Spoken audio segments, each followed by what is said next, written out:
You know someone making less than you who always has money. And you know someone making double who's always broke.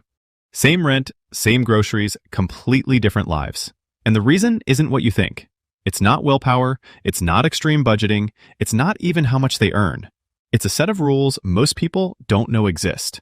Rules that feel wrong at first, because they go against everything you've been taught about money. More income doesn't fix money problems, it just makes bad habits louder. If your system is broken, you'll be broke at any salary. But if you follow the right rules, you can win with less. Here's the first rule most people ignore. Some people kill expensive debt immediately, not because it feels good, because the math is brutal. If you're paying 22% interest on a credit card while hoping to earn 8% investing, you're bleeding 14% every year. That's not a mistake, that's a trap. And every month you wait, it gets tighter. They don't pay it off for moral reasons. They pay it off because freedom doesn't start when you earn more. It starts the second those payments stop stealing from every paycheck. Once they stop bleeding money, they stop bleeding attention.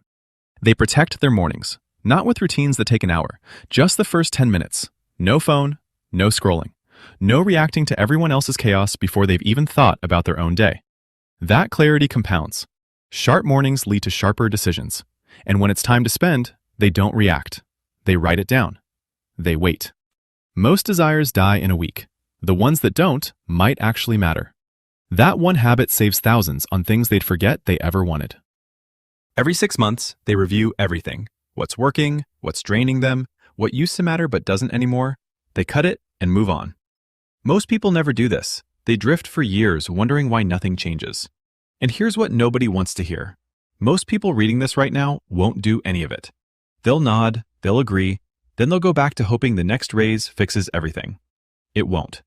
Because the problem was never income, it was always the rules.